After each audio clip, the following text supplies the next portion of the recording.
Mi hijo me lavó con manguera en el patio como a un perro sucio, gritándome que apestaba a pobreza. Temblé de frío en el lodo mientras los vecinos se reían. Pero él olvidó algo muy importante, que yo era quien pagaba su hipoteca. Me llamo Rafael Moreno, tengo 68 años, y esta es mi historia de cómo la bondad se puede convertir en tu peor enemiga cuando se la das a las personas equivocadas. Todo empezó hace 2 años, cuando Diego, mi único hijo, llegó a mi pequeña casa en Tijuana con esa sonrisa que conocía desde niño, la que usaba cuando quería algo. Trabajaba en un banco en San Diego, decía que le iba muy bien, que se había casado con una americana llamada Valeria, una mujer muy elegante, muy educada. Yo me alegré tanto. Después de la muerte de su madre, pensé que nunca lo vería feliz otra vez. «Papá», me dijo sentándose en la mesa de la cocina donde habíamos desayunado juntos durante tantos años, «tengo una oportunidad única, una casa hermosa en La Joya, cerca del océano. Pero necesito $75,000 para el enganche». $75,000. Era exactamente todo lo que tenía ahorrado después de 40 años trabajando en el matadero municipal. Cada peso ganado con las manos manchadas de sangre. Cada centavo guardado en esa lata vieja que escondía debajo del colchón primero. Después en el banco, cuando aprendí a confiar en esos lugares. 40 años levantándome a las 4 de la mañana, regresando a casa cuando ya oscurecía, con el olor a carne cruda impregnado en la ropa, en la piel, en el alma. «Es mucho dinero, mijo», le dije, pero ya sabía que se lo daría. Era mi hijo, mi sangre, lo único que me quedaba en este mundo después de que su madre se fue con esa maldita enfermedad que se la llevó pedacito a pedacito. Diego me explicó que sería como una inversión. Él estaría pagando la hipoteca mensualmente, pero necesitaba mi dinero para convencer al banco de que era solvente. «Vivirías con nosotros, papá. Ya no tendrías que preocuparte por nada. Valeria está emocionada de conocerte». «Emocionada». Qué palabra tan bonita, qué lejos estaba de la verdad. Tardé 3 días en decidirme, pero en el fondo ya lo había decidido en el momento en que él me lo pidió. Fui al banco, saqué mis ahorros, todo lo que representaba mi vida entera de trabajo, y se los di a mi hijo con las manos temblorosas. Él me abrazó fuerte, como cuando era niño, y me dijo que era el mejor padre del mundo. Un mes después, estaba empacando mis pocas pertenencias en cajas de cartón. Mi ropa sencilla, mis fotos amarillentas de su madre, la Virgen de Guadalupe que me había acompañado desde que llegué del rancho siendo apenas un muchacho de 17 años. Todo cabía en 4 cajas y una maleta vieja. El viaje a San Diego fue como un sueño extraño. Diego manejaba su carro nuevo, un BMW negro que brillaba bajo el sol, y me contaba sobre su nueva vida, sobre el trabajo en el banco, sobre los planes que tenía. Yo miraba por la ventana los edificios altos, las calles limpias, pensando que tal vez mi vida estaba cambiando para mejor en mis años dorados. La casa era más hermosa de lo que había imaginado. 2 pisos, jardín perfectamente cuidado, ventanas grandes que dejaban entrar toda la luz del día. Era el tipo de casa que yo había visto solo en las revistas que a veces hojeaba en el consultorio del doctor. Diego estacionó en la entrada circular y me dijo: «Bienvenido a tu nuevo hogar, papá». Valeria me esperaba en la puerta. Era una mujer alta, rubia, con una sonrisa que parecía practicada frente al espejo. Vestía ropa cara, se veía que nunca había trabajado con las manos. Me saludó en un español perfecto pero frío, como cuando hablas un idioma que aprendiste en libros, pero nunca en el corazón. Mucho gusto, don Rafael, me dijo extendiendo una mano que se sintió como tocar hielo. Diego me ha contado mucho sobre usted. Los primeros días fueron buenos, o al menos yo quise creer que eran buenos. Me dieron una habitación en el primer piso, cerca de la cocina. Era más grande que toda mi casa anterior, con baño propio y una ventana que daba al jardín trasero. Yo me levantaba temprano, como toda la vida, preparaba café y me sentaba en la cocina a ver el amanecer sobre esas casas tan perfectas. Diego se iba temprano al banco y regresaba tarde. Valeria trabajaba desde casa, algo relacionado con diseño de interiores, siempre hablando por teléfono en inglés con palabras que yo no entendía. Al principio me incluían en las comidas, me preguntaban sobre mi día, sobre México, sobre los viejos tiempos.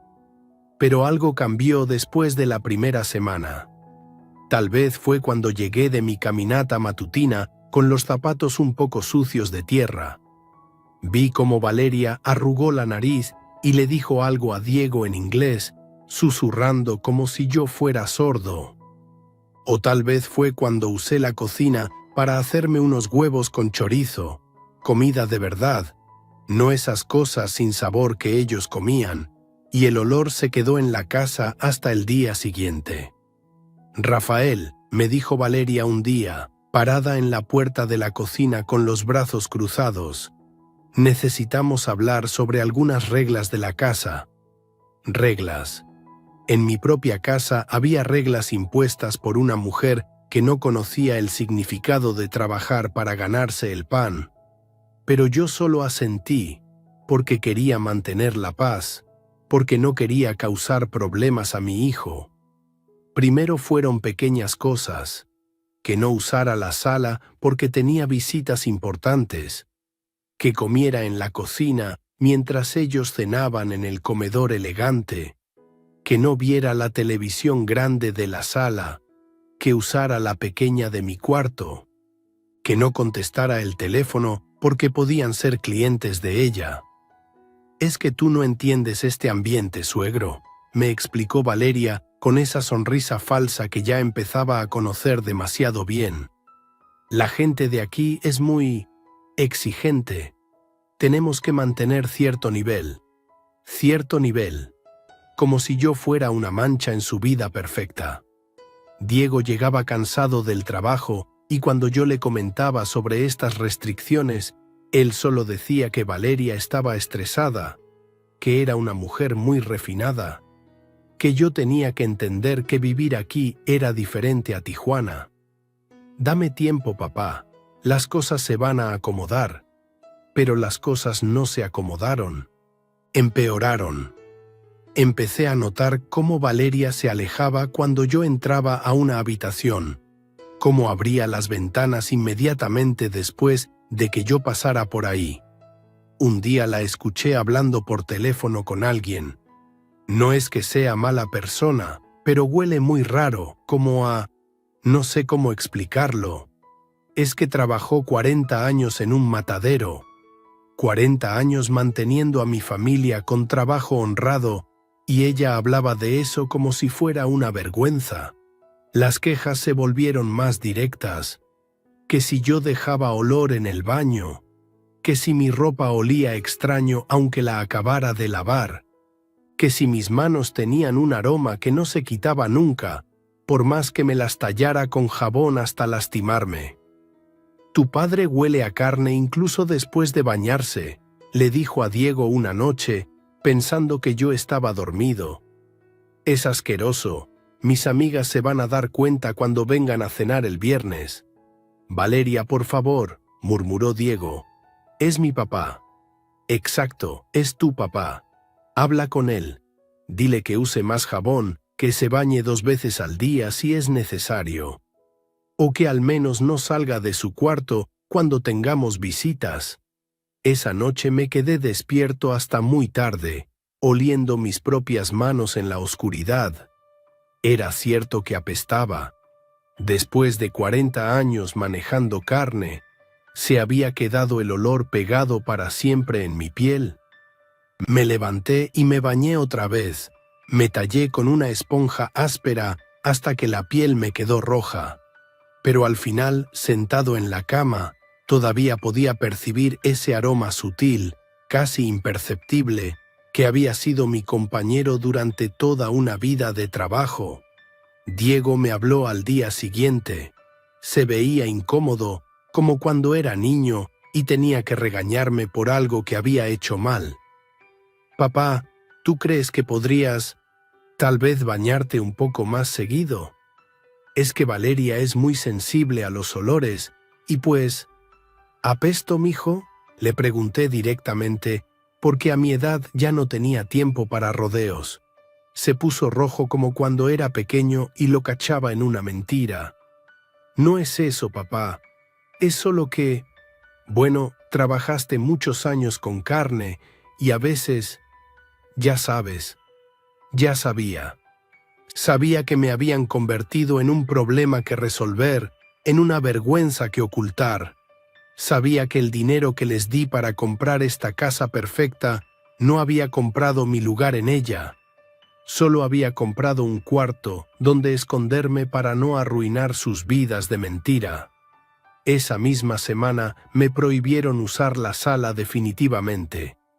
Valeria puso unas velas aromáticas por toda la casa y me pidió que por favor no caminara por ciertas áreas cuando ella tuviera clientes al teléfono. Me convertí en un fantasma en mi propia inversión, en un secreto avergonzante que vivía en los márgenes de su felicidad construida con mi dinero. Y yo, como un tonto viejo y sentimental, seguía pensando que las cosas iban a mejorar, que mi hijo recordaría quién había hecho posible esa vida nueva, que el amor iba a vencer al asco que le tenían a mi existencia. Qué equivocado estaba.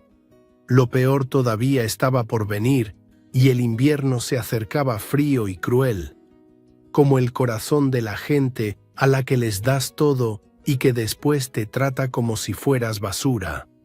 El cambio definitivo llegó con los preparativos para la cena de Navidad. Valeria había invitado a sus amigos más importantes, gente del banco donde trabajaba Diego, parejas de empresarios, personas que según ella realmente importaban en San Diego. Durante semanas estuvo obsesionada con cada detalle: los manteles, las flores, el vino, la música. Y yo, por supuesto, era el detalle que no encajaba en su obra maestra. «Diego, tenemos que hablar», la escuché decir una tarde desde la cocina. Yo estaba en mi cuarto, pero las paredes de esa casa elegante eran más delgadas de lo que parecían. «Tu padre no puede estar aquí durante la cena del viernes». «¿Qué quieres decir?», preguntó mi hijo, y pude oír el cansancio en su voz. Últimamente siempre sonaba cansado cuando hablaba de mí. «Lo que escuchaste. Rafael arruina todo el ambiente que hemos construido. Sara y Michael van a venir, y ella es súper sensible. La última vez que estuvo aquí, me preguntó por qué la casa olía diferente. ¿Tú sabes lo embarazoso que fue eso?». Valeria había bajado la voz, pero yo podía escuchar cada palabra venenosa que salía de su boca. Me quedé inmóvil en mi cama, con el corazón latiéndome tan fuerte que pensé que ellos también lo iban a oír. «Valeria, es mi papá. No puedo pedirle que se vaya de la casa. No te estoy pidiendo que se vaya para siempre, solo por esa noche. Que se quede en un hotel, que vaya a visitar a alguien, no sé. Pero no puede estar aquí cuando vengan los Morrison y los Thompson. Estos contactos son cruciales para tu carrera, Diego. ¿Qué van a pensar si ven a un viejo carnicero arrastrando los pies por la casa? Un viejo carnicero». Esas palabras se me clavaron en el pecho como los cuchillos que había usado durante 40 años para ganarme la vida honradamente. Ella hablaba de mí como si fuera un animal, como si mi presencia, contaminara su mundo perfecto de mentiras y apariencias. Además, continuó Valeria, y pude imaginar su cara de asco, últimamente está peor. No sé si es porque está más viejo o qué, pero el olor se ha vuelto más fuerte. Ayer tuve que rociar ambientador 3 veces después de que usara el baño de visitas. Es repugnante. Diego no respondió inmediatamente y en ese silencio pude sentir cómo se rompía algo dentro de mí. Era el silencio de un hijo que estaba considerando traicionar a su padre por complacer a una mujer que solo veía en mí un estorbo. «¿Qué propones?», preguntó finalmente mi hijo. «Para empezar, que no use más los baños de la casa. En el garaje hay un lavamanos pequeño, puede asearse ahí. Y durante la cena del viernes, que se quede en su cuarto o mejor aún, que salga a caminar por unas horas. Después vemos qué más podemos hacer». ¿Qué más podían hacer? Como si yo fuera un problema que resolver, una plaga que exterminar. Esa noche Diego vino a mi cuarto con cara de funeral. Se sentó en la silla junto a mi cama, evitando mirarme a los ojos, y empezó a hablar con esa voz que usaba en el banco, profesional y fría. «Papá, necesito pedirte un favor muy grande». «Dime, mijo», respondí, aunque ya sabía lo que venía. «El viernes tenemos una cena muy importante para mi trabajo. Van a venir personas que pueden ayudarme a conseguir un ascenso, y Valeria está muy nerviosa porque todo salga perfecto». Se detuvo, respiró hondo y siguió hablando sin mirarme. «¿Sería posible que te quedaras en tu cuarto esa noche? O tal vez podrías salir a dar una vuelta, ir al parque, no sé. Es solo por unas horas, papá. Después de que se vayan los invitados, todo vuelve a la normalidad». «¿Normalidad? ¿Cuál normalidad?» «La de vivir escondido en mi propio dinero invertido. La de ser tratado como un secreto vergonzoso». «¿Y por qué no puedo conocer a tus amigos del trabajo?», pregunté, aunque ya conocía la respuesta. Diego finalmente me miró, y en sus ojos vi la misma expresión que ponía Valeria cuando hablaba de mí. Lástima mezclada con asco, cariño contaminado de vergüenza. «Es que es complicado, papá. Esta gente es muy sofisticada. No van a entender tu historia, tu forma de vida. Pueden malinterpretarlo y pensar que nosotros somos diferentes a lo que realmente somos». ¿Diferentes a lo que realmente eran? ¿Y qué eran realmente? Una pareja de mentirosos viviendo en una casa pagada con el sudor de un viejo carnicero al que ahora querían esconder como si fuera una vergüenza. «Está bien, mijo», le dije, porque a los 68 años ya había aprendido que algunas batallas no vale la pena pelearlas. «Me quedaré en mi cuarto». Pero eso fue solo el principio. Al día siguiente, Valeria vino a hablar conmigo directamente. Ya no se molestaba en fingir amabilidad. «Rafael, necesitamos establecer algunas reglas nuevas para que todos podamos convivir mejor», me dijo parada en la puerta de mi cuarto, como si tuviera miedo de entrar. «¿Qué reglas?», pregunté. «Primero, ya no puedes usar los baños de la casa principal. En el garaje hay un lavamanos donde puedes asearte. Es más apropiado. Más apropiado. Como si yo fuera un animal que esporcaba los espacios de los humanos civilizados.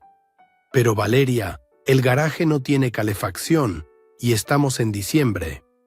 «Hay agua caliente», me interrumpió. «Y puedes usar una toalla. Además, creo que te vendría bien un poco de aire fresco». La miré fijamente, tratando de encontrar en esa cara bonita algún rastro de humanidad, alguna señal de que entendía lo que me estaba pidiendo. «¿Diego sabe de esto?», pregunté. «Fue idea de él», mintió descaradamente. «Dice que así todos vamos a estar más cómodos». Esa misma tarde, Diego me confirmó la nueva regla, pero con palabras más suaves, más cobardes. Es temporal, papá. Solo hasta que encontremos una mejor solución. El lavamanos del garaje funciona perfectamente y es más privado para ti. Más privado. Como si la privacidad fuera lo que yo necesitaba y no dignidad. La primera vez que me bañé en el garaje, entre las herramientas de jardín y los carros, sentí que tocaba fondo. El agua salía tibia, pero se enfriaba rápidamente en el aire helado de diciembre. Me lavé rápido, temblando, usando el jabón barato que habían puesto ahí especialmente para mí, diferente al jabón costoso que usaban ellos en la casa. Pero incluso eso no fue suficiente para Valeria. Una semana después llegó con más exigencias. Rafael, hemos pensado que tal vez sería mejor si tuvieras tu propio espacio, más independiente. ¿Mi propio espacio? El cuarto de herramientas en el jardín trasero. Diego y yo lo hemos estado acondicionando. Pusimos una cama, una lámpara, y tienes acceso directo al lavamanos del garaje. Vas a estar mucho más cómodo ahí. El cuarto de herramientas, un cobertizo de madera de 3 por 4 metros donde guardaban la podadora, las mangueras, los fertilizantes. Ese era mi nuevo hogar, comprado con mi propio dinero. No puedo vivir en el cobertizo, Valeria. Hace frío, no tiene calefacción. Conseguimos un calentador eléctrico pequeño. Dijo como si eso solucionara todo. Y así no vas a molestar cuando llegues tarde de tus caminatas o cuando te levantes temprano. Todos vamos a tener más privacidad. Cuando Diego llegó del trabajo esa noche, fui directo a confrontarlo. Ya no podía seguir fingiendo que esto era normal, que era aceptable. Diego, tu esposa quiere que me vaya a vivir al cobertizo como si fuera un perro. Mi hijo se aflojó la corbata y se sirvió un whisky. Uno de esos whiskies caros que yo había ayudado a pagar, antes de responderme. Papá, no es un cobertizo, es un cuarto independiente. Muchos padres mayores viven así, en casitas separadas en el mismo terreno. Es muy común aquí en Estados Unidos. Muchos padres mayores viven en cuartos de herramientas sin calefacción. Tiene calefacción y va a ser mejor para ti, más privado, más tranquilo. Mejor para mí o mejor para ustedes que no van a tener que aguantar mi olor. Diego se tomó todo el whisky de un trago y me miró con una expresión que nunca le había visto antes. Había algo cruel en sus ojos, algo que me recordó dolorosamente a Valeria. Papá, tienes que entender algo. Tú viviste toda tu vida en un mundo muy diferente. Trabajaste con carne, con sangre, en ambientes rudos. Yo he construido mi vida en otro nivel, con otra clase de gente. No puedes pretender que esos dos mundos se mezclen fácilmente. Entonces, ¿de qué mundo soy yo, Diego? Eres de un mundo honesto, papá, pero no es el mundo donde yo vivo ahora. Y si quieres quedarte aquí, tienes que adaptarte a nuestras reglas. Nuestras reglas. Mi propio hijo hablándome como si fuera un extraño pidiendo asilo. ¿Y si no me adapto? Diego evitó mirarme a los ojos cuando respondió. Entonces tendremos que buscar otras alternativas. Tal vez un apartamento pequeño cerca de aquí. O podrías regresar a Tijuana. Ahí estaba la amenaza, envuelta en palabras suaves pero clara como el agua helada. Adaptarse o largarse. Aceptar la humillación o perder a mi único hijo para siempre. Esa noche empaqué mis cosas otra vez y me mudé al cobertizo. Era más pequeño que el baño principal de la casa que yo había ayudado a comprar. El colchón era viejo y olía a humedad. El calentador eléctrico hacía ruido toda la noche y apenas tibió el aire. Desde mi nueva cama podía ver las ventanas iluminadas de la casa principal, donde mi hijo y su esposa cenaban en la mesa elegante, Bebían vino caro y hablaban de sus planes sofisticados. Me acosté esa primera noche entre rastrillos y mangueras, escuchando el viento frío que se filtraba por las rendijas de madera, y entendí que había cruzado una línea que no sabía que existía. Ya no era un padre viviendo con su hijo. Era un indigente tolerado en el jardín trasero, mantenido a distancia por generosidad fingida. Pero todavía no sabía lo peor que estaba por venir. El invierno apenas comenzaba y con él llegaría una humillación tan profunda que cambiaría todo para siempre. A veces pienso que esa noche en el cobertizo, tiritando entre herramientas de jardín, fue la última noche en que todavía tenía esperanza de que mi hijo recordara quién era yo, quién había sido para él durante toda su vida. Qué tonto fui al pensar que el amor de un padre puede competir con la ambición y la vergüenza de un hijo que ha decidido olvidar de dónde viene. El invierno llegó más cruel de lo esperado ese enero. Las temperaturas bajaron hasta los 5 grados, algo inusual para San Diego, y mi cobertizo se convirtió en una caja de hielo que el pequeño calentador eléctrico no podía calentar. Me despertaba cada mañana con las manos entumecidas y los pies como bloques de piedra fría. Llevaba 3 semanas viviendo ahí afuera cuando sucedió lo que cambiaría todo para siempre. Era un miércoles por la mañana. Recuerdo perfectamente porque los miércoles Valeria tenía su clase de pilates y siempre se ponía de mal humor cuando tenía que salir temprano. Yo me había levantado antes del amanecer, como siempre, pero esa madrugada el frío era tan intenso que ni siquiera podía sostener mi taza de café con las manos temblorosas. Mi suéter más grueso estaba en el closet de mi antigua habitación, la que ahora Valeria había convertido en su oficina personal, y yo necesitaba desesperadamente algo más abrigado. El calentador del cobertizo había dejado de funcionar durante la noche y llevaba horas tiritando bajo una manta delgada que no servía para nada contra ese frío que se metía hasta los huesos. Decidí entrar rápidamente a buscar mi chamarra de lana, la que mi esposa me había regalado años atrás para los inviernos en Tijuana. Pensé que podía hacerlo sin molestar a nadie. Eran las 6 de la mañana. Diego y Valeria todavía dormían. Sería cosa de 1 minuto. Usé mi llave. Todavía tenía las llaves de la casa que yo había ayudado a comprar, y entré sigilosamente por la puerta trasera. El contraste entre el aire helado del exterior y la calidez de la casa fue tan fuerte que suspiré de alivio sin darme cuenta.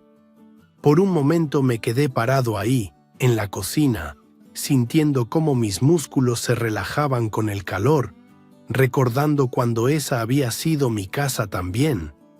Me dirigí hacia lo que antes era mi cuarto, tratando de no hacer ruido, pero el piso de madera crujió bajo mis pies. Había perdido peso durante esas semanas en el cobertizo. La comida fría y la tristeza constante no ayudaban al apetito, pero aún así, cada paso sonaba como un trueno en la quietud de la casa. Encontré mi chamarra colgada en el closet, exactamente donde la había dejado. Me la puse ahí mismo, sintiendo inmediatamente cómo mi cuerpo agradecía el abrigo. Por un momento cerré los ojos y respiré hondo, inhalando el aroma familiar de la casa, ese olor a hogar que ya no era mío. Fue entonces cuando escuché los pasos furiosos bajando las escaleras. ¿Qué carajo estás haciendo aquí? La voz de Valeria atravesó la casa como un cuchillo. Venía corriendo por el pasillo, con el cabello revuelto y una bata de seda que probablemente costaba más que mi pensión mensual. Su cara estaba roja de ira, sus ojos brillaban con una furia que parecía desproporcionada para la situación. Solo vine por mi chamarra, Valeria. Hace mucho frío y... No me importa que tengas frío, gritó, acercándose tanto que pude ver las venas hinchadas en su cuello. Tienes prohibido entrar a esta casa. Ya no vives aquí. Pero es mi ropa, y está haciendo 5 grados. Y ya trajiste esa peste otra vez, siguió gritando, tapándose la nariz dramáticamente. Todo va a apestar a viejo sucio otra vez. Vas a echar a perder todo lo que hemos construido. En ese momento apareció Diego en la escalera, con pijama y cara de sueño. Al principio se veía confundido, pero cuando vio la expresión de su esposa, su cara cambió inmediatamente. Se puso del lado de ella sin siquiera preguntarme qué había pasado. «Papá, ¿qué haces aquí adentro?», me preguntó con voz cansada, como si fuera la 5ª vez que me cachaba robando. «Vine por mi chamarra, mijo. El calentador del cuarto se descompuso y...». «¿El cuarto?», gritó Valeria. «No es un cuarto, es un cobertizo para herramientas. Y ese es tu lugar ahora». «Valeria, por favor, baja la voz», murmuró Diego, mirando hacia las ventanas como si temiera que los vecinos escucharan. «No voy a bajar la voz. Estoy harta de esto. Estoy harta de que este viejo apestoso arruine nuestra vida». Viejo apestoso. Las palabras me golpearon como puñetazos en el estómago. Viejo apestoso. Así me veía la mujer que vivía en la casa que yo había pagado, que comía la comida que mi dinero había comprado, que dormía bajo el techo que mi trabajo de 40 años había hecho posible. «Valeria es mi papá», empezó a decir Diego, pero sin mucha convicción. «Es un problema», le gritó a su marido. «Un problema que tú trajiste a nuestra casa. Huele como un cadáver en descomposición, como un perro mojado, como un vagabundo».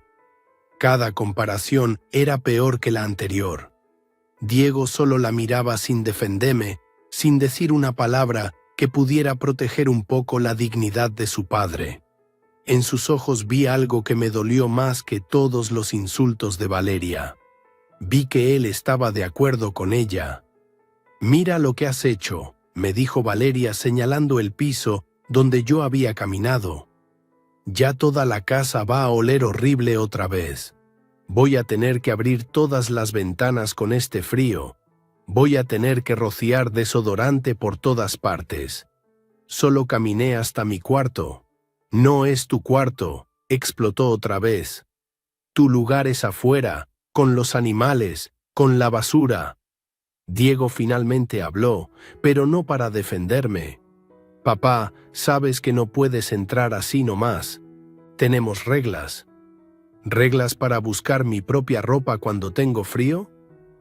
«Reglas para mantener la armonía en la casa», dijo con esa voz de banquero que usaba cuando quería sonar importante. «Armonía», gritó Valeria. «¿Qué armonía puede haber con esta peste caminando por la casa?». Fue entonces cuando Diego tomó una decisión que cambiaría para siempre lo que yo sentía por él. Vi en su cara cómo algo se endurecía, cómo el último rastro de respeto filial se desvanecía reemplazado por algo frío y cruel. «Ven acá», me dijo agarrándome del brazo con más fuerza de la necesaria. «Vamos afuera». «Diego, ¿qué vas a hacer?», pregunté, pero ya sabía que nada bueno iba a pasar. «Lo que debí hacer hace tiempo», respondió arrastrándome hacia la puerta trasera. Valeria lo siguió, todavía gritando como una loca. «Sí, sácalo de aquí, apesta como un muerto». Diego abrió la puerta trasera de golpe y el aire helado nos golpeó a ambos. Pero a él no le importó. Me empujó hacia el patio con una fuerza que no sabía que tenía. Yo tropecé y casi me caigo, pero logré mantener el equilibrio agarrándome de la mesa del jardín. «Diego, ¿qué estás haciendo?», le pregunté, genuinamente asustado por primera vez desde que había llegado a su casa. No me respondió. Fue directamente hacia donde estaba enrollada la manguera del jardín y empezó a desenrollarla con movimientos bruscos, furiosos. El sonido del agua corriendo por la manguera me hizo entender lo que iba a pasar, pero mi mente se negaba a aceptarlo. «Diego, no», murmuré. «Estás sucio», me gritó mientras ajustaba la boquilla de la manguera. «Si quieres vivir como un cochino, te voy a tratar como un cochino. Mijo, por favor». Pero ya era demasiado tarde. Diego levantó la manguera y apretó el gatillo. El chorro de agua helada me golpeó en el pecho con tal fuerza que me hizo tambalear hacia atrás. El shock del agua fría fue tan intenso que no pude respirar por varios segundos. «Diego», grité, pero él siguió empapándome de pies a cabeza. «A ver si así se te quita lo apestoso», gritaba mientras movía la manguera de arriba abajo. 40 años oliendo a carne podrida. Ya es hora de que te laves como la gente. El agua estaba tan fría que me dolía al tocar la piel. Se me metía por la ropa, se me pegaba el cabello a la cara, me entraba por la boca cuando trataba de gritar. Mis zapatos se llenaron de agua helada y resbalé en el césped mojado, cayendo de rodillas en el lodo que se estaba formando bajo mis pies. «Papá», grité desde el suelo, pero mi voz se quebraba del frío y la humillación. «Por favor, para». «No», respondió siguiendo empapándome. «Te quedas ahí hasta que te quite toda esa peste que cargas». Valeria había salido también y se reía desde la puerta, grabando todo con su teléfono. «Graba bien», le gritaba a Diego, «para que vea cómo se baña la gente sucia». Fue entonces cuando me di cuenta de que no estábamos solos. Los vecinos habían empezado a salir de sus casas, atraídos por los gritos. La señora Johnson, del lado derecho, estaba parada en su jardín con cara de shock. Los Miller del frente se asomaron por su ventana. Los Thompson de la casa de atrás se acercaron a la cerca para ver mejor. Y todos me veían ahí, de rodillas en el lodo, empapado y temblando como un animal, mientras mi propio hijo me bañaba con manguera, como se hace con los perros callejeros. «Miren al viejo cochino», gritaba Diego, completamente fuera de sí. «Miren cómo se baña la gente que apesta». Algunos vecinos sacaron sus teléfonos y empezaron a grabar. Vi las lucecitas de las cámaras enfocadas en mí, capturando cada segundo de mi humillación. La señora García de la esquina se tapaba la boca con horror, pero no se iba. Seguía mirando como si fuera un espectáculo. «Diego, por favor», supliqué otra vez, pero mi voz salía quebrada por el frío. Los labios se me habían puesto morados. Las manos me temblaban tanto que no podía controlarlas. «Te quedas ahí», me gritó apuntándome con la manguera como si fuera un arma. «Te quedas ahí hasta que aprendas tu lugar». «¿Cuál es mi lugar?», le grité de vuelta con lo poco de dignidad que me quedaba. «Con la basura», rugió como un animal. «Tu lugar es con la basura, viejo apestoso. Arruinaste nuestra vida». Valeria aplaudía desde la puerta como si estuviera viendo una obra de teatro. «Así se hace, mi amor. Enséñale quién manda aquí». El agua seguía cayendo sobre mí, cada gota como una aguja de hielo que me atravesaba la ropa empapada. El lodo se había vuelto más espeso y resbaloso, y cada vez que trataba de levantarme, volvía a caer. Mis rodillas se habían raspado contra las piedras del jardín. Sentía el sabor de la sangre mezclándose con el agua fría en mi boca. «Papá, levántate», me gritó Diego, pero no para ayudarme, sino para humillarme más. «Levántate y vete a tu cochera donde perteneces». Los vecinos seguían grabando, algunos ya se habían acercado más para ver mejor. Escuchaba sus murmullos, sus risitas ahogadas, sus comentarios en inglés que yo no entendía completamente, pero que sabía que eran crueles. "Look at the old man", escuché que decía alguien. "That's disgusting", respondió otra voz. "Should we call someone?", preguntó la señora Johnson, pero nadie le hizo caso. Era más entretenido ver el espectáculo que detenerlo. Diego finalmente cerró la manguera, pero no porque se hubiera apiadado de mí. Se había cansado, o tal vez se había dado cuenta de que los vecinos estaban grabando y eso podía traerle problemas después. Me quedé ahí en el lodo, empapado hasta los huesos, temblando como una hoja al viento. El agua helada había convertido mi ropa en trapos pesados que se me pegaban al cuerpo.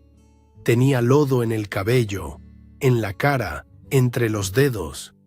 Me dolían los huesos del frío, me dolía el alma de la humillación.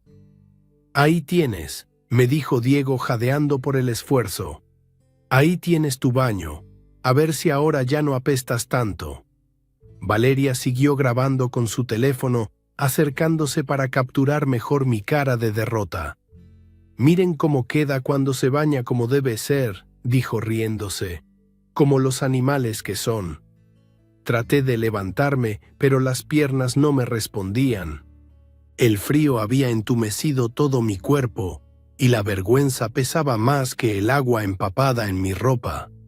Finalmente logré ponerme en pie, tambaleándome como un borracho, con lodo goteando de mis manos, de mi cara, de mi cabello blanco, que ahora era café por la tierra.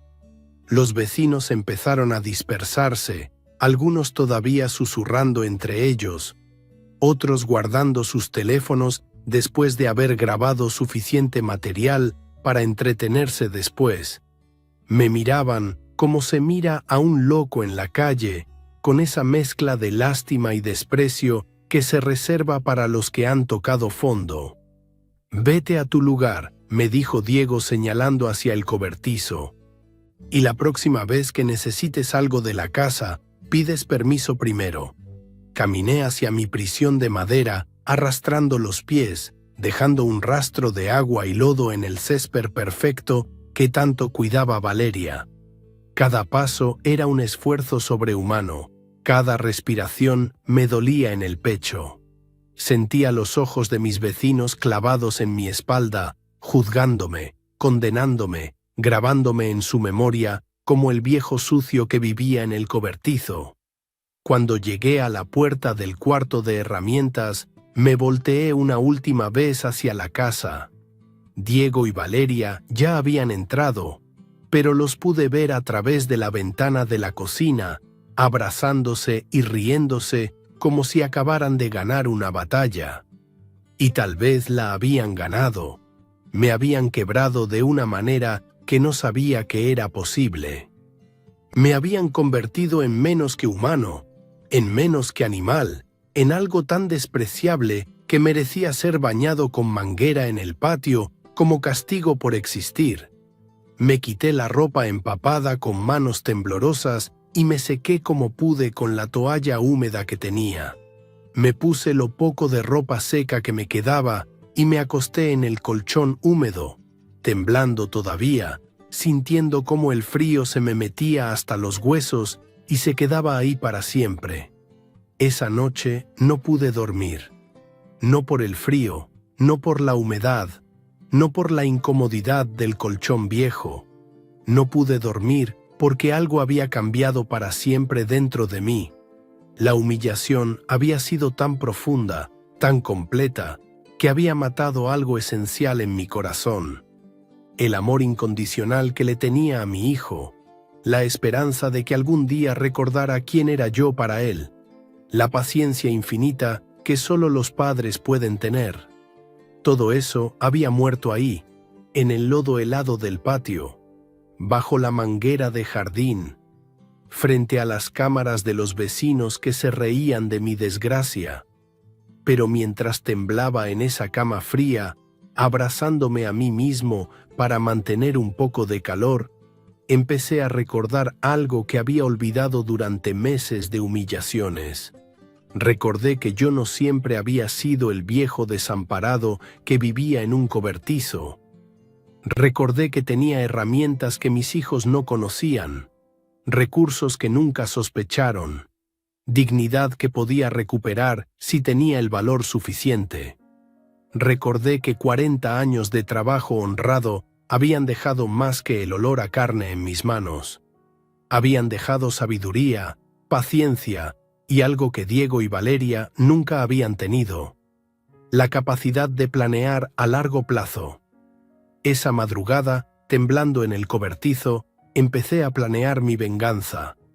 No la venganza violenta y ciega del hombre desesperado, sino la venganza fría y calculada del hombre que ha sido subestimado y que está listo para recordarle al mundo quién es realmente. Diego había cometido un error fatal al humillarme de esa manera. Me había convertido en su enemigo sin darse cuenta.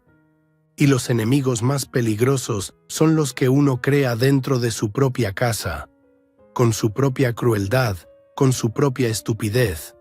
La madrugada después de mi humillación en el patio fue la más larga de mi vida. Me quedé despierto en ese colchón húmedo, escuchando el viento que se colaba por las rendijas del cobertizo, sintiendo cómo la ropa mojada se me pegaba a la piel como una segunda cáscara fría. Pero no eran el frío ni la humedad lo que me mantenía con los ojos abiertos. Era algo más profundo, algo que había estado dormido durante meses y que la manguera de Diego había despertado de golpe: la rabia. No la rabia ciega y estúpida del hombre que grita y rompe cosas. Era la rabia fría y calculadora del hombre que ha sido empujado más allá de su límite y que finalmente entiende que la bondad sin dignidad no es bondad, es cobardía. Durante 40 años trabajando en el matadero, había aprendido que los animales más peligrosos no son los que atacan de frente rugiendo, sino los que esperan pacientemente el momento exacto para clavar los colmillos. Mientras temblaba en esa cama, empecé a recordar cosas que había mantenido escondidas, incluso de mi propia conciencia. Secretos que había guardado durante décadas, recursos que había acumulado sin que nadie lo supiera, precauciones que había tomado por instinto de supervivencia sin saber que algún día las necesitaría contra mi propio hijo. Cerré los ojos y dejé que los recuerdos fluyeran como agua tibia sobre mi alma helada. 40 años atrás, cuando era un joven de 28 años que acababa de llegar del rancho a Tijuana, don Evaristo, el dueño del matadero, me había dado un consejo que nunca olvidé. Rafael, mijo, en esta vida hay dos tipos de hombres: los que confían en que otros los van a cuidar y los que se cuidan solos. Los primeros terminan pidiendo limosna, los segundos terminan dando trabajo. Desde ese día había seguido al pie de la letra esa filosofía. Mientras otros trabajadores gastaban todo su sueldo en parranda los viernes, yo apartaba cada peso que podía. No solo en el banco donde todos sabían que tenía cuenta. Ese era para los gastos grandes, para emergencias obvias, para que mi familia supiera que había dinero cuando lo necesitaran. Tenía otra cuenta, secreta, donde depositaba las propinas de Navidad, los bonos de fin de año, los pequeños trabajos extras que hacía los domingos destazando para las carnicerías particulares. Durante 40 años, cada diciembre los supervisores nos daban un sobre con dinero extra. Los otros trabajadores lo gastaban inmediatamente en regalos, en carne para las posadas, en ropa nueva para los niños. Yo tomaba ese dinero y caminaba 3 cuadras hasta el banco pequeño donde nadie me conocía, donde la señorita Carmen siempre me recibía con sonrisa amable y me ayudaba a depositar esos billetes en mi cuenta especial. Para los días difíciles, don Rafael, me decía ella, qué bueno que piense en el futuro. El futuro. Qué ironía que el futuro por el que tanto me había sacrificado resultara ser esta humillación, esta traición de mi propio hijo. Pero también qué afortunado que mi paranoia campesina me hubiera hecho esconder dinero como las gallinas esconden los huevos, en lugares donde los depredadores no pueden encontrarlos. 40 años de propinas de 5 pesos, de 10 pesos, después de 20 pesos, después de 50. 40 años de trabajos dominicales que me pagaban por separado. 40 años de no gastarme ni un centavo extra, de caminar en lugar de tomar camión, de comer frijoles en lugar de carne, aunque trabajara rodeado de carne todo el día. Los números empezaron a bailar en mi cabeza mientras calculaba mentalmente. La última vez que había revisado esa cuenta secreta fue 6 meses antes de darle el dinero a Diego para su casa. $340,000 americanos. Una fortuna acumulada peso a peso, propina a propina, sacrificio a sacrificio, mientras mi familia creía que yo apenas tenía lo necesario para sobrevivir.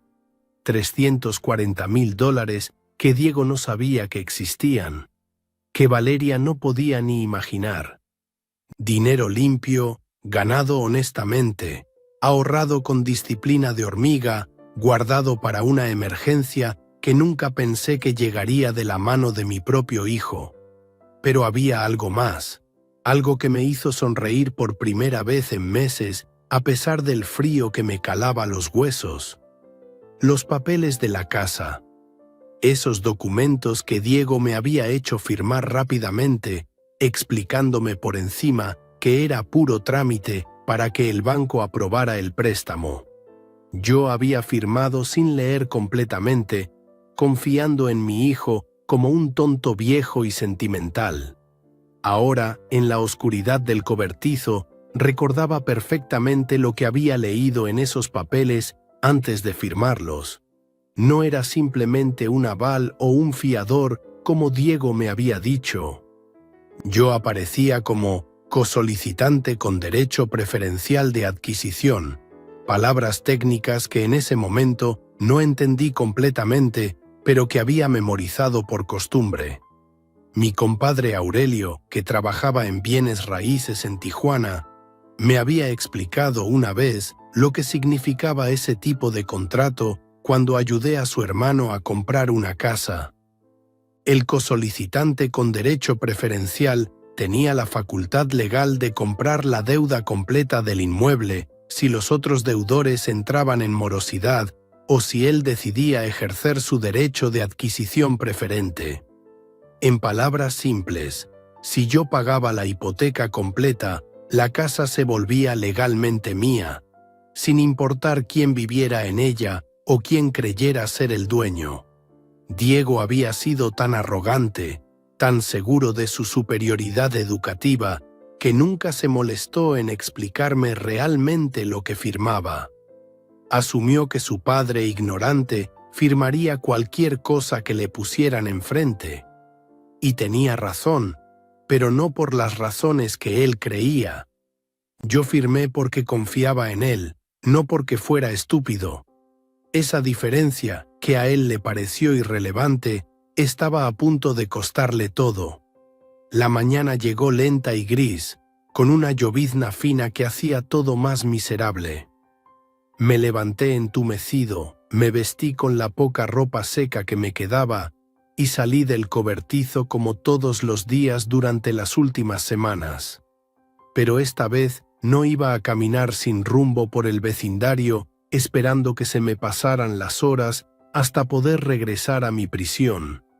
Esta vez tenía un propósito. Diego se había ido temprano al trabajo, como siempre. Valeria estaba en su clase de yoga matutina, según pude escuchar cuando hablaba por teléfono. La casa estaba vacía, pero yo ya no tenía interés en entrar a buscar nada. Ya no necesitaba nada de ellos.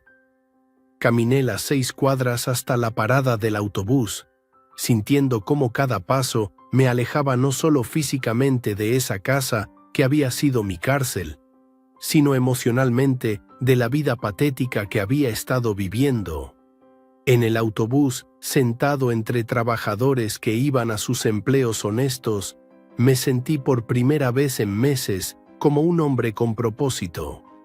El banco donde tenía mi cuenta secreta estaba en el centro de San Diego, en un edificio viejo pero elegante, donde trabajaba gente seria que entendía el valor del dinero bien cuidado.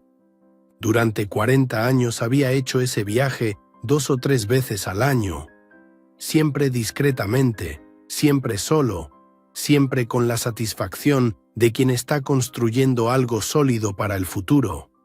La señorita Carmen ya no trabajaba ahí, se había jubilado 5 años atrás, pero su reemplazo, un joven mexicano llamado Carlos Ramírez, me conocía bien y siempre me trataba con el respeto que se merece un cliente que nunca ha fallado en un pago, que nunca ha pedido préstamos imprudentes, que durante décadas ha demostrado ser exactamente lo que dice ser. Don Rafael, me saludó Carlos cuando me vio entrar. Qué gusto verlo. ¿Cómo está la familia? La familia. Qué palabra tan cargada de ironía en ese momento. Bien, Carlos, gracias. Necesito revisar mi cuenta y hacer algunas consultas. Me senté frente a su escritorio mientras él tecleaba en su computadora. Vi cómo se le iluminaban los ojos cuando aparecieron los números en la pantalla. Su cuenta está muy saludable, don Rafael. $342.500. Los intereses del último trimestre fueron excelentes. $342.500. Más de lo que recordaba. Suficiente para cambiar completamente el juego que Diego creía estar ganando.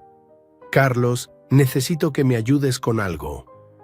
Tengo que hacer una compra grande y necesito entender bien mis opciones.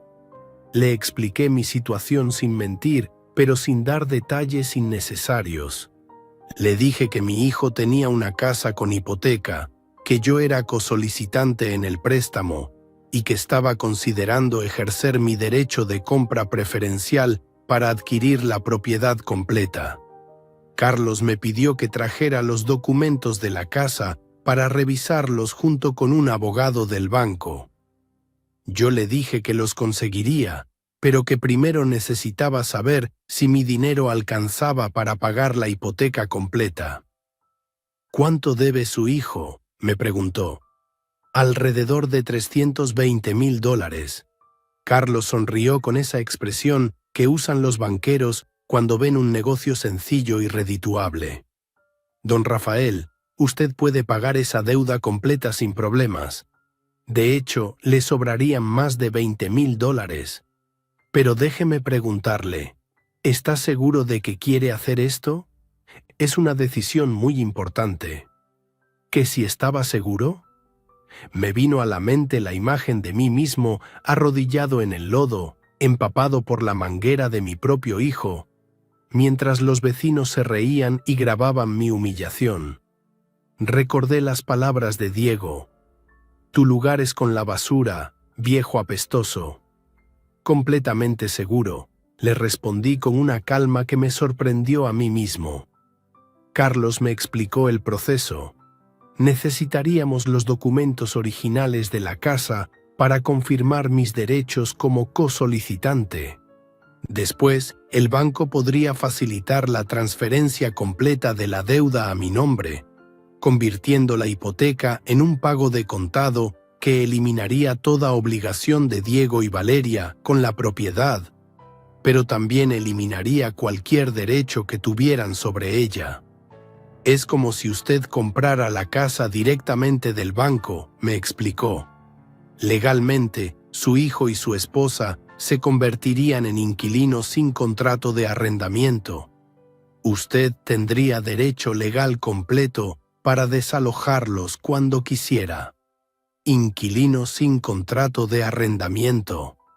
Las palabras sonaron como música celestial en mis oídos.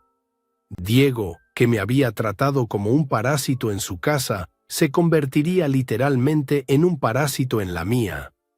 ¿Cuánto tiempo toma el proceso?, pregunté.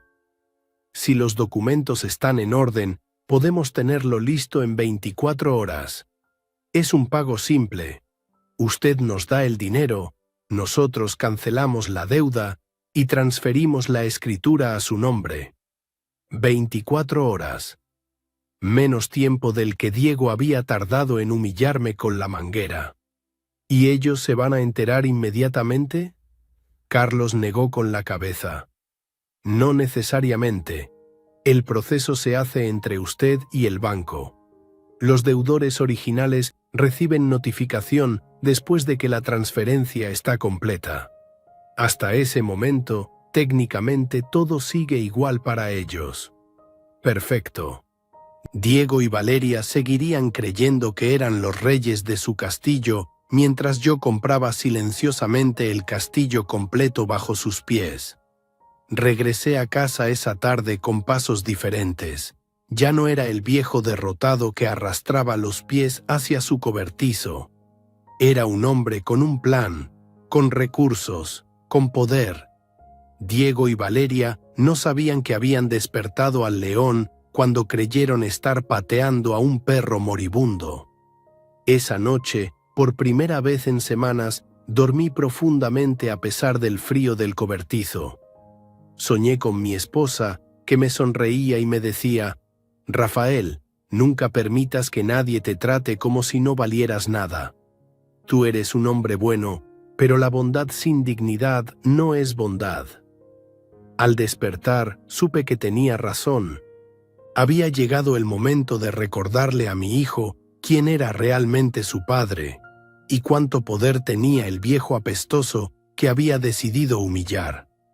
La venganza es un plato que se sirve frío, dice el dicho. Pero a veces, cuando el frío ha sido tanto y tan cruel, la venganza se sirve helada, como el agua de esa manguera que cambió todo para siempre.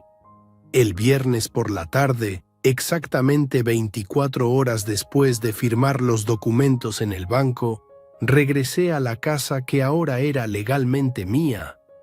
Llevaba en el bolsillo de mi chamarra vieja los papeles que Carlos me había entregado esa mañana, la escritura de propiedad con mi nombre, el certificado de pago completo de la hipoteca y la notificación legal que tenía derecho a entregar a Diego y Valeria. $320,000 había costado recuperar mi dignidad, el precio más barato que había pagado en toda mi vida. Los encontré en la sala, relajados en su sofá de cuero italiano, ese sofá que ahora era mío también, viendo una película en la televisión gigante que yo había ayudado a comprar. Valeria tenía una copa de vino en la mano. Diego leía algo en su tablet del banco. La escena perfecta de la felicidad doméstica construida sobre la humillación de un viejo. «Buenas tardes», les dije desde la puerta. Diego levantó la vista con fastidio. «¿Qué haces aquí adentro, papá? Sabes que no puedes entrar sin permiso. Vengo a hablar contigo. Es importante». Valeria puso cara de asco y murmuró algo en inglés. Diego suspiró como si fuera una molestia terrible tener que lidiar conmigo. 5 minutos, me dijo mirando su reloj caro. Tenemos planes para esta noche. Me acerqué lentamente hasta quedar parado frente a ellos, sintiendo cómo el momento que había esperado durante días finalmente llegaba. Saqué los papeles del bolsillo y los puse sobre la mesa de centro, encima de las revistas elegantes que Valeria coleccionaba. «Diego, hay algo que necesitas saber sobre esta casa». «¿Qué cosa?», preguntó sin dejar de mirar su tablet. «Ya no es tuya». Las palabras cayeron en la sala como piedras en un estanque silencioso. Diego levantó la vista lentamente. Valeria se quedó con la copa de vino a medio camino hacia su boca. Los dos me miraron con esa expresión confundida que pone la gente cuando escucha algo que su mente se niega a procesar. «¿Qué dijiste?», murmuró Diego. que ya no es tuya, ahora es mía, completamente mía. Valeria se rió con esa risa nerviosa que usan las personas cuando creen que están escuchando una broma de mal gusto. Rafael, no sabemos de qué hablas. Esta es nuestra casa. Era su casa. Les corregí con la calma de quien tiene todos los papeles en orden. Hasta ayer por la mañana, cuando pagué la hipoteca completa y ejercí mi derecho de adquisición preferencial como cosolicitante.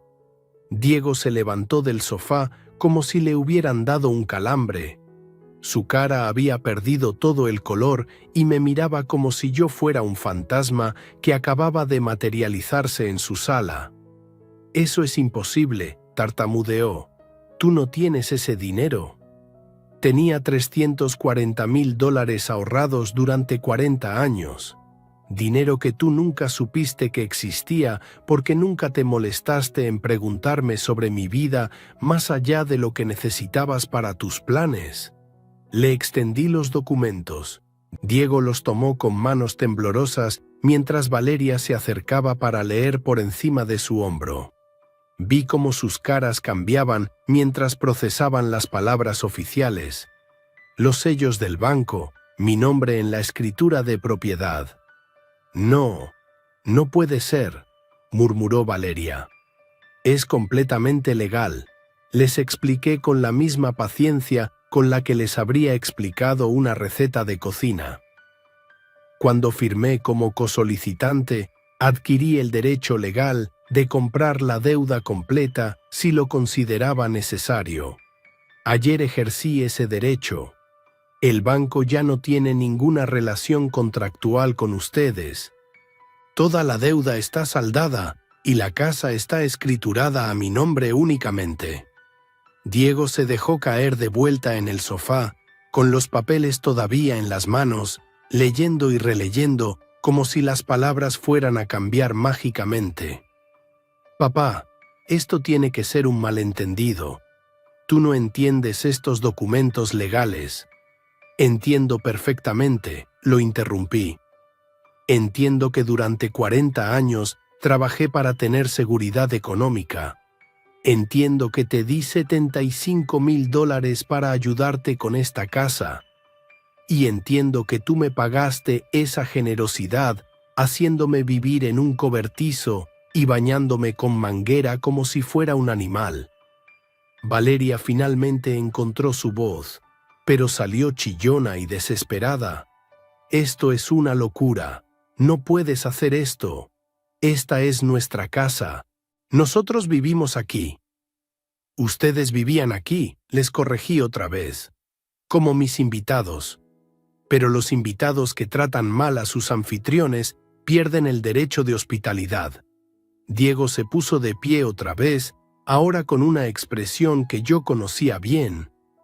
Era la misma cara que ponía de niño cuando no conseguía lo que quería y estaba a punto de hacer un berrinche.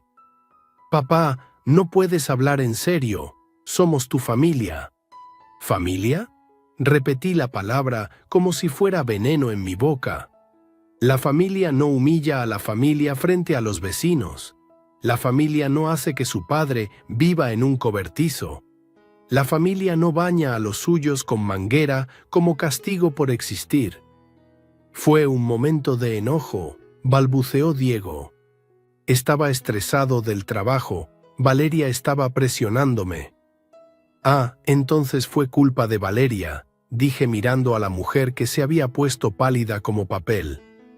«Qué conveniente culpar a tu esposa ahora que necesitas mi perdón».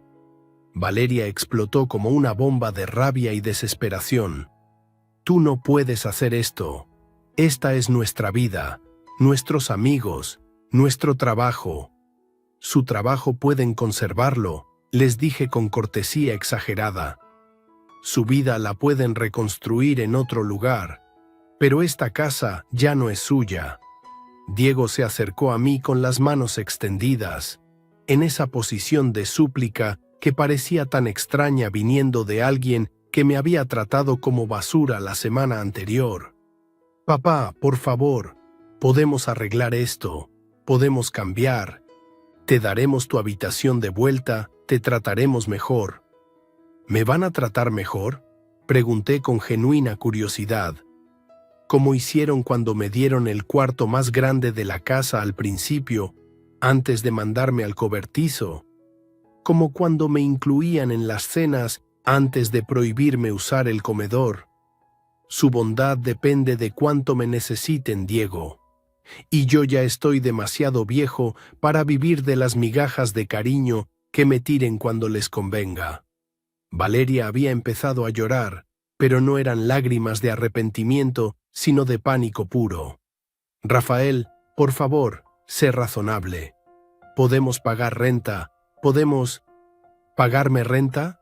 Me reí por primera vez en meses y el sonido me salió extraño después de tanto tiempo sin usarlo.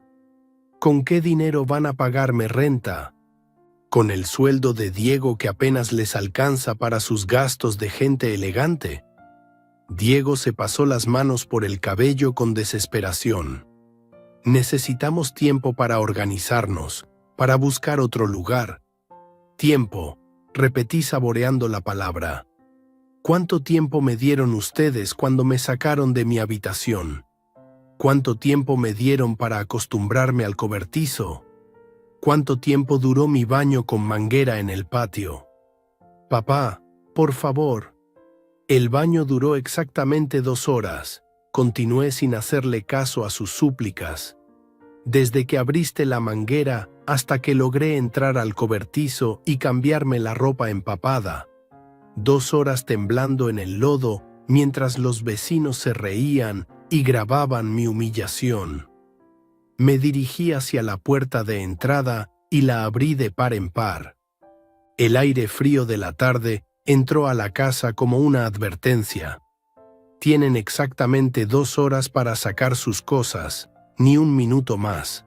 Tiempo suficiente para que experimenten lo que se siente ser expulsado de su hogar sin contemplaciones. «No puedes hacer esto», gritó Valeria corriendo hacia mí. «Llamaré a la policía». «Llámalos», le dije entregándole mi teléfono. «Ellos van a revisar mis documentos, van a confirmar que soy el propietario legal y van a ayudarme a sacarlos si se resisten». Diego había empezado a caminar de un lado a otro como animal enjaulado. «Papá, esto es una venganza, esto no es justicia». «¿No es justicia?». Lo miré fijamente hasta que tuvo que bajar la vista.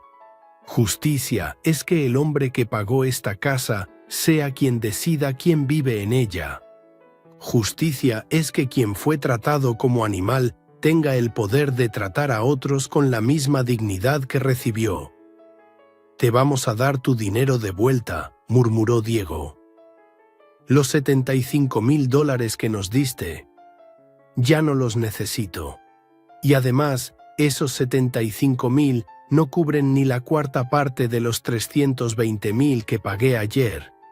Ustedes me deben una diferencia de $245,000, más intereses, más daños morales». Valeria se había sentado en el suelo, llorando como niña castigada. «No tenemos dónde ir».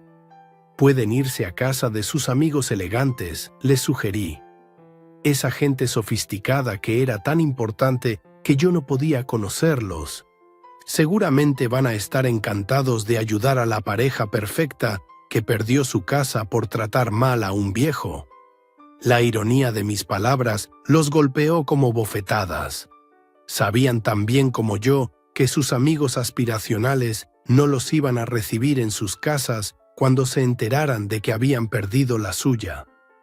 1 hora y 40 minutos, anuncié mirando mi reloj. «Sugiero que empiecen a empacar». Diego hizo un último intento desesperado. «Papá, soy tu único hijo, soy lo único que te queda de mamá». Esas palabras me dolieron más que la manguera, más que el frío del cobertizo, más que todas las humillaciones juntas. Porque tenía razón. Él era lo único que me quedaba de la mujer que había amado durante 30 años. Pero también era el hombre que había decidido que yo no merecía dignidad. Tu madre nunca me habría tratado como tú me trataste, le dije con voz quebrada. Ella me habría defendido cuando tu esposa me llamara apestoso. Ella jamás habría permitido que me sacaras a manguerazos al patio. Si realmente fueras lo que me queda de tu madre, no estaríamos aquí. Caminé hacia la ventana que daba al jardín trasero, donde todavía se veían las marcas del lodo donde yo había sido humillado. Tienen 1 hora y 30 minutos. Los siguientes 90 minutos fueron los más satisfactorios y dolorosos de mi vida. Satisfactorios porque finalmente veía pánico en los ojos de quienes me habían hecho sufrir. Dolorosos porque cada maleta que empacaban, cada mueble que cargaban, cada lágrima de desesperación que derramaban, me recordaba que estaba perdiendo a mi único hijo para siempre. Pero algunas pérdidas son necesarias. Algunas relaciones están tan envenenadas que cortarlas es la única manera de sanar. Cuando sonó mi alarma indicando que las 2 horas habían terminado, Diego y Valeria estaban parados en el patio trasero, rodeados de maletas, cajas y bolsas de basura llenas de sus pertenencias. Llovía esa lluvia fina de invierno que empapa todo lentamente, y sus cosas elegantes se estaban mojando exactamente en el mismo lugar donde yo había temblado de frío y humillación. Se acabó el tiempo, les dije desde la puerta. Diego cargaba una caja de libros que se estaba desbaratando por la lluvia. Su traje caro estaba manchado de lodo. Su cabello perfectamente peinado goteaba agua sucia. Valeria lloraba mientras trataba de cubrir sus zapatos de diseñador con una bolsa de plástico. Los miré ahí, empapándose en el mismo lodo donde ellos me habían empapado, y sentí algo que no esperaba: lástima. No arrepentimiento, no deseos de revertir mi decisión, pero sí una tristeza profunda por lo que habíamos perdido todos. Diego, lo llamé una última vez. Él levantó la vista con esperanza desesperada, creyendo tal vez que yo había cambiado de opinión. Cuando aprendas a tratar a la gente con dignidad, le dije, cuando entiendas que la familia se cuida y se respeta sin importar su origen o su olor, cuando te des cuenta de que la verdadera elegancia está en el corazón y no en la ropa, ese día podrás llamarme papá otra vez. Diego abrió la boca para responder, pero yo ya me había dado la vuelta y caminaba hacia mi camioneta vieja, cargada con mis pocas pertenencias y los documentos de mi nueva casa frente al océano. Una casita sencilla que había comprado esa misma mañana con el dinero que me sobró después de recuperar mi dignidad. Manejé hacia mi nueva vida sin mirar por el espejo retrovisor. Sabía que si volteaba a ver a mi hijo recogiendo sus cosas mojadas en el lodo, tal vez me arrepentiría de mi decisión, y no podía permitirme ese lujo. A los 68 años ya no tenía tiempo para vivir sin dignidad. La justicia no siempre es dulce. A veces sabe a lágrimas, a pérdida, a soledad. Pero es mejor que vivir de rodillas en el lodo, esperando que quienes te humillan recuerden algún día que también eres humano. El océano me estaba esperando, y con él, la paz de saber que nunca más nadie me bañaría con manguera por ser quien soy. Estamos una vez más por acá, huevón. Una noche más por acá, muchachos, con ustedes. Qué bueno verlos por acá. Aplausos. No lo merecemos, no lo merecemos. Después de un día tan berraco, huevón. Después de un día tan agitado. Aquí estamos. Invictos. Me gustó esto. ¿Cómo vamos, parceros? Buenas noches, háblamelo de Ledan. ¿Todo bien o qué? ¿Cómo estás, parcerito? Háblamelo, Pirlo. Pirlo 420 en la casa. ¿Cómo va, hermano? ¿Cómo va todo? ¿Cómo va todo, mi socio? ¿Qué es lo que es? ¿Cuál es la movida, parce? Papi, está lloviendo bien rico. Es la última... Yo creo que es la última lluvia de primavera, weón. No, bueno, lluvia de primavera. De hecho, principios de lluvia de primavera. Parcero, la verdad que hoy estoy muy bien, huevón. A pesar de que casi no cuento la historia hoy, huevón. Papi, casi me parto la cabeza. Literalmente. Papi, estaba moviendo unas cosas, me caí el camión, huevón, me di como una vuelta para atrás, papi. Y había una piedrota, marica. Por suerte que la cabeza no me cayó ahí, parce, pero sí me alcancé a doblar ¿cómo se llama eso? El tobillo, marica. Vamos una vez más por acá, huevón. Una noche más por acá, muchachos, con ustedes. Qué bueno verlos por acá. Aplausos. No lo merecemos, no lo merecemos. Después de un día tan berraco, huevón. Después de un día tan agitado. Aquí estamos. Invictus. Me gustó esto. ¿Cómo vamos, parceros? Buenas noches, háblamelo de Ledán. ¿Todo bien o qué? ¿Cómo estás, parcerito? Háblamelo, Pirlo. Pirlo 420 en la casa. ¿Cómo va, hermano? ¿Cómo va todo? ¿Cómo va todo, mi socio? ¿Qué es lo que es? ¿Cuál es la movida, parce?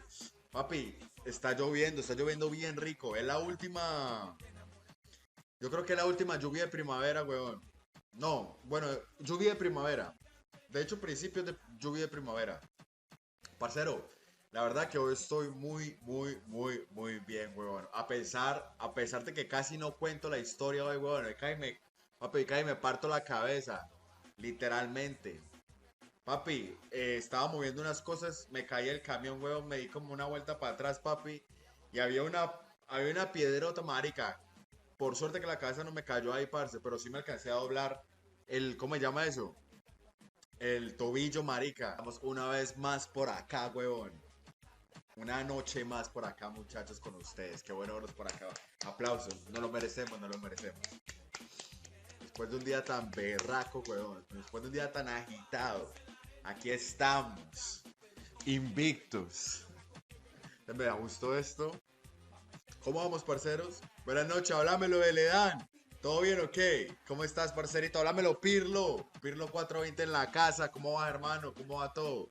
¿Cómo va todo, mi socio? ¿Qué es lo que es? ¿Cuál es la movida, parce? Papi, está lloviendo bien rico. Es la última. Yo creo que es la última lluvia de primavera, weón. No, bueno, lluvia de primavera. De hecho, principios de lluvia de primavera. Parcero, la verdad que hoy estoy muy bien, huevón. A pesar de que casi no cuento la historia hoy, huevón. Papi, casi me parto la cabeza. Literalmente. Papi, estaba moviendo unas cosas, me caí el camión, huevón, me di como una vuelta para atrás, papi. Y había una piedrota, marica. Por suerte que la cabeza no me cayó ahí, parce, pero sí me alcancé a doblar ¿cómo se llama eso? El tobillo, marica. Vamos una vez más por acá, huevón. Una noche más por acá, muchachos, con ustedes. Qué bueno verlos por acá. Aplausos. No lo merecemos, no lo merecemos. Después de un día tan berraco, huevón. Después de un día tan agitado. Aquí estamos. Invictus. Me gustó esto. ¿Cómo vamos, parceros? Buenas noches, háblamelo de Ledán. ¿Todo bien o qué? ¿Cómo estás, parcerito? Háblamelo, Pirlo. Pirlo 420 en la casa. ¿Cómo va, hermano? ¿Cómo va todo? ¿Cómo va todo, mi socio? ¿Qué es lo que es? ¿Cuál es la movida, parce? Papi, está lloviendo bien rico. Es la última. Yo creo que es la última lluvia de primavera, weón. No, bueno, lluvia de primavera. De hecho, principios de lluvia de primavera. Parcero, la verdad que hoy estoy muy bien, weón. A pesar de que casi no cuento la historia hoy, weón. Papi, casi me parto la cabeza. Literalmente. Papi, estaba moviendo unas cosas, me caí el camión, huevón, me di como una vuelta para atrás, papi. Y había una piedrota, marica. Por suerte que la cabeza no me cayó ahí, parce, pero sí me alcancé a doblar ¿cómo se llama eso? El tobillo, marica. Vamos una vez más por acá, huevón. Una noche más por acá, muchachos, con ustedes. Qué bueno verlos por acá. Aplausos. No lo merecemos, no lo merecemos. Después de un día tan berraco, huevón. Después de un día tan agitado. Aquí estamos. Invictus. Me gustó esto. ¿Cómo vamos, parceros? Buenas noches, háblamelo de Ledán. ¿Todo bien o qué? ¿Cómo estás, parcerito? Háblamelo, Pirlo. Pirlo 420 en la casa. ¿Cómo va, hermano? ¿Cómo va todo? ¿Cómo va todo, mi socio? ¿Qué es lo que es? ¿Cuál es la movida, parce? Papi, está lloviendo bien rico. Es la última. Yo creo que la última lluvia de primavera, weón. No, bueno, lluvia de primavera. De hecho, principios de lluvia de primavera. Parcero, la verdad que hoy estoy muy bien, weón. A pesar de que casi no cuento la historia hoy, weón. Papi, casi me parto la cabeza. Literalmente. Papi, estaba moviendo unas cosas, me caí el camión, weón, me di como una vuelta para atrás, papi. Y había una piedrota, marica. Por suerte que la cabeza no me cayó ahí, parce, pero sí me alcancé a doblar ¿cómo se llama eso? El tobillo, marica. Vamos una vez más por acá, weón. Una noche más por acá, muchachos, con ustedes. Qué bueno verlos por acá. Aplausos. No lo merecemos, no lo merecemos. Después de un día tan berraco, weón. Después de un día tan agitado. Aquí estamos. Invictos. Me gustó esto. ¿Cómo vamos, parceros? Buenas noches, háblamelo de Ledán. ¿Todo bien o qué? ¿Cómo estás, parcerito? Háblamelo, Pirlo. Pirlo 420 en la casa. ¿Cómo va, hermano? ¿Cómo va todo? ¿Cómo va todo, mi socio? ¿Qué es lo que es? ¿Cuál es la movida, parce? Papi, está lloviendo bien rico. Es la última. Yo creo que es la última lluvia de primavera, weón. No, bueno, lluvia de primavera. De hecho, principios de lluvia de primavera. Parcero, la verdad que hoy estoy muy bien, weón. A pesar de que casi no cuento la historia hoy, weón. Papi, casi me parto la cabeza. Literalmente. Papi, estaba moviendo unas cosas, me caí el camión, weón, me di como una vuelta para atrás, papi. Y había una piedrota, marica. Por suerte que la cabeza no me cayó ahí, parce, pero sí me alcancé a doblar ¿cómo se llama eso? El tobillo, marica. Vamos una vez más por acá, weón. Una noche más por acá, muchachos, con ustedes. Qué bueno verlos por acá. Aplausos. No lo merecemos, no lo merecemos. Después de un día tan berraco, weón. Después de un día tan agitado. Aquí estamos. Invictos. Me gustó esto. ¿Cómo vamos, parceros? Buenas noches, háblamelo de Ledán. ¿Todo bien o qué? ¿Cómo estás, parcerito? Háblamelo, Pirlo. Pirlo 420 en la casa. ¿Cómo va, hermano? ¿Cómo va todo? ¿Cómo va todo, mi socio? ¿Qué es lo que es? ¿Cuál es la movida, parce? Papi, está lloviendo bien rico. Es la última. Yo creo que es la última lluvia de primavera, weón. No, bueno, lluvia de primavera. De hecho, principios de lluvia de primavera. Parcero, la verdad que hoy estoy muy bien, weón. A pesar de que casi no cuento la historia hoy, weón. Papi, casi me parto la cabeza. Literalmente. Papi, estaba moviendo unas cosas, me caí el camión, weón, me di como una vuelta para atrás, papi. Y había una piedrota, marica. Por suerte que la cabeza no me cayó ahí, parce, pero sí me alcancé a doblar ¿cómo se llama eso? El tobillo, marica. Vamos una vez más por acá, weón. Una noche más por acá, muchachos, con ustedes. Qué bueno verlos por acá. Aplausos. No lo merecemos, no lo merecemos. Después de un día tan berraco, weón. Después de un día tan agitado. Aquí estamos. Invictos. Me gustó esto. ¿Cómo vamos, parceros? Buenas noches, háblamelo de Ledán. ¿Todo bien o qué? ¿Cómo estás, parcerito? Háblamelo, Pirlo. Pirlo 420 en la casa. ¿Cómo va, hermano? ¿Cómo va todo? ¿Cómo va todo, mi socio? ¿Qué es lo que es? ¿Cuál es la movida, parce? Papi, está lloviendo bien rico. Es la última. Yo creo que es la última lluvia de primavera, weón. No, bueno, lluvia de primavera. De hecho, principios de lluvia de primavera. Parcero, la verdad que hoy estoy muy bien, weón. A pesar de que casi no cuento la historia hoy, weón. Papi, casi me parto la cabeza. Literalmente. Papi, estaba moviendo unas cosas, me caí el camión, weón, me di como una vuelta para atrás, papi.